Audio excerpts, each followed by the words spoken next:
Hello, I'm Jack, I'm Gianna. and we're going to talk about El Secreto de sus Ojos, The Secret in Their Eyes, which is an Academy Award winning film for Best Foreign Film in 2010. It takes place in 1999 and is told mostly through flashbacks. The main character is a man named Benjamin Esposito, who is a federal justice agent in Argentina. He had been assigned to a case regarding a woman named Liliana who was raped and murdered. Esposito figures out that it was a man named Gomez, and he also figured out that Gomez is a huge Racing Club soccer fan. So, to try to catch Gomez, he kept going to Racing Club soccer games, and eventually he found him at a soccer game, but he couldn't get him right away, so it led to a wild hunt. Eventually, at the soccer game, though, he got him, and Gomez was sent to jail, but Gomez was released after only about a year in prison because of the corrupt government in Argentina at the time. And because of this corrupt government, Esposito decided that he should leave and flee the country. So he did.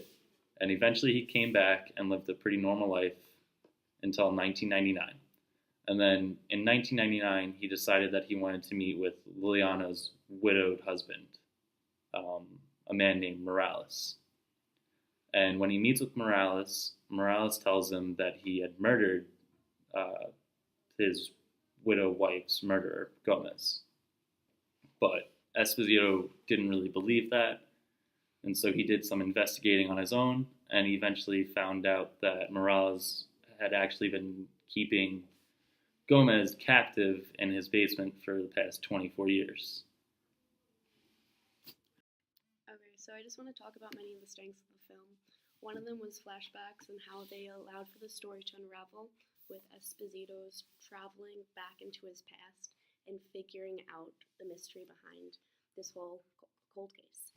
And another thing I'd like to mention is the soccer scene and how the director uses many camera angles to emphasize the chase of finally finding Gomez, and just how it emphasized how there was this big climactic moment of this film.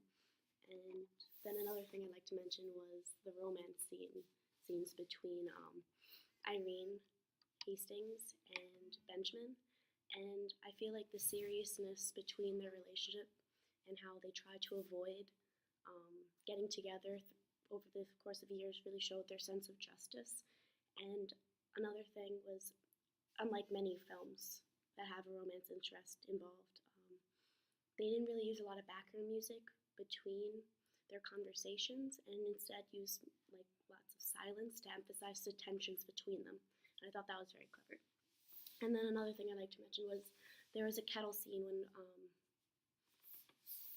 during Liliana's death, and how Morales finally found out. When Benjamin came to him and told him about the death of his fiancée, the kettle in the background keep increasing, screeching over and over and over. It kind of showed how his feelings were overwhelming him, and he blocked out the rest. And overall, I think this movie was pretty good. It was interesting. I liked the color schemes and everything. It was classic without pushing it and ruining it. You know what I mean? Any thoughts?